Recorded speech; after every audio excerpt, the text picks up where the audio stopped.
President Trump talked about Tina Peters today for the first time since the president issued a so-called pardon trying to get her out of state prison in Colorado last Thursday.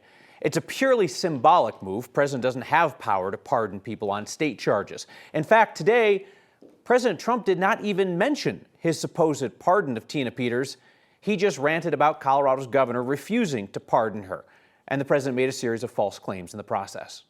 Poorly run state of Colorado with a governor who's incompetent, and frankly with a governor that won't allow our wonderful Tina to come out of a jail, in a high-intensity jail, because she caught people cheating on an election and they said she was cheating. She wasn't cheating.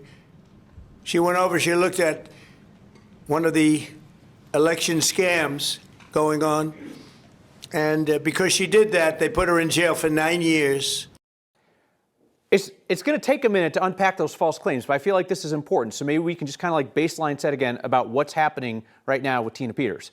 Trump claims that Peters caught people cheating on an election. That is not true.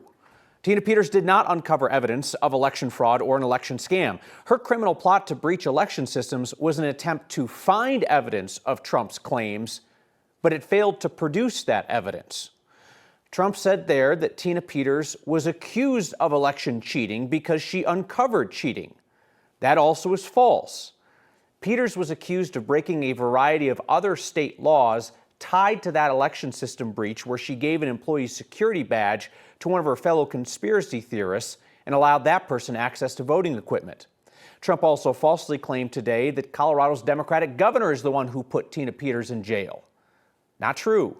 Peters was charged by a Republican prosecutor, convicted by a jury in Deep Red Mesa County, convicted on 4 felonies, attempting to influence a public servant and conspiracy to commit criminal impersonation. That plus a couple misdemeanors.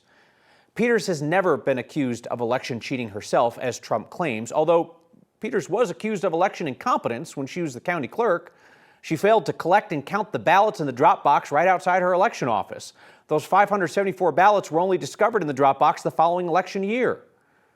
Peters initially took responsibility for the error, then later said that she was the victim of a conspiracy that was set up to make her look foolish.